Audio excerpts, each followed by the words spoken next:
Persistent and heavy monsoon rains continue to wreak havoc across the states, unleashing widespread flooding in Assam, in Arunachal Pradesh, in Manipur, Tripura and Sikkim. Over 30 people have lost their lives so far, with thousands displaced as swollen rivers, flash floods and landslides continue to batter the region. In Manipur, the Indian Army, the Assam Rifles and Manipur Fire Services have jointly launched rescue operations. Officials are confirming that over 1,500 people have so far been safely evacuated from several flood-hit districts. With no let-up in rains whatsoever, the situation, however, still remains critical. Relief and rescue efforts are ongoing as authorities race to protect lives and restore normalcy at the same time. In continued efforts to do that, the Indian Army has launched Operation Jal Rahat 2 in flood-hit Manipur. On day 2 of the operation, the Army and paramilitary force Assam Rifles carried out extensive rescue missions across Imphal East and Imphal West districts, evacuating around 500 civilians, including children and the elderly. Troops are working round the clock as relentless rains continue to trigger flash floods and waterlogging across the region. Rescue and relief efforts remain in full swing.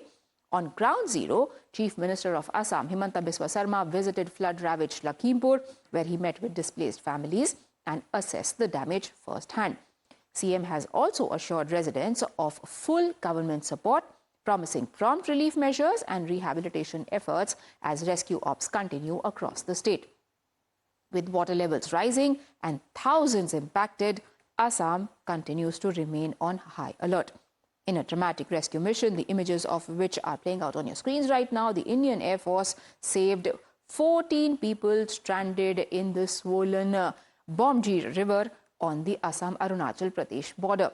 The individuals had been trapped after relentless rainfall caused river levels to surge dangerously. Braving tough weather and swift currents, Indian Air Force personnel launched an aerial operation. You can see the visuals of that Mi-17 helicopter, one of the many that have been deployed for the airlifting of those stranded. And in this case, all 14 people were successfully airlifted. Amidst the ongoing flood crisis, a chilling video has also emerged from Arunachal Pradesh. It shows a man trying to cross a dangerously flooded river on a damaged suspension bridge.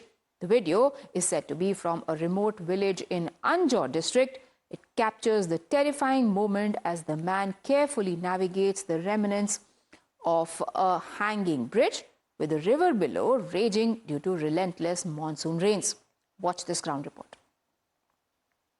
Several states of Northeast are worstly affected due to floods. We have been seeing that how due to heavy rainfall, the water level in the Teesta River has been rising. Say it be in Arunachal Pradesh, Assam or particularly Sikkim, from where we are just 5 kilometers away. All these areas are worstly affected, and one by one we'll show you the visuals. Currently we are reporting from Teesta Bazaar, and the visuals you can see that how there has been a significant rise in the water level of the Teesta River, and that's what has been causing this particular damage in several districts in several states as well. And in fact, if we talk particularly about Sikkim, about Arunachal Pradesh, about Assam, then yes, more than 10,000 people have been moved to relief camps from several states as well.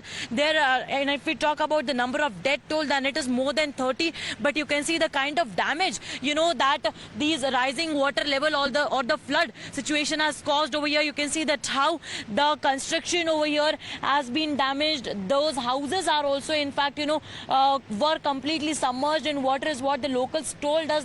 At least the first half of the house was submerged in the water. And in fact, see here also, Arnab, if you can show the visuals over here on my right hand side, that how the destruction is caused over here. Because here what we got to know is that there was a footbridge. You can say that here was a road that was constructed, but now that's also completely damaged. Rescue and evacuation operations are underway. Remember that the disaster response force, state disaster response force, that is SDRF, civil defense and police have been working through the flood streets. School, government offices, business are all shut in all the in all these districts that are severely affected, because remember that this has been continuing since more than 48 hours. Red alert has already been issued, and not just that, but also tourists are stranded in many areas. The evacuation is on. A joint rescue operation is being carried out by the NDRF, by the SDRF. The rising water level in the Teesta River is now a major concern for the people living in northeast areas. Here we are reporting from Teesta Bazaar, where you can see that how the water level in the Teesta River has been rising, and so far the people have also told us that till here the water level have never rose till date. But on my left, right, center, you can see that how the houses were submerged in the water. Now the water level is gradually decreasing, but we cannot say that it has come back to normal. You can see that the house over here, that approximately should be 8 to 10 feet, but you can see that how the water accumulated, the water went inside, the entire house was flooded with water, and now this is nothing but there's the stand, the remains of the water that came, that flooded this entire area. And on my left hand side as well, this house is also completely damaged and destroyed over here. So through the window you can get a sense so as to what the condition must have been. That's why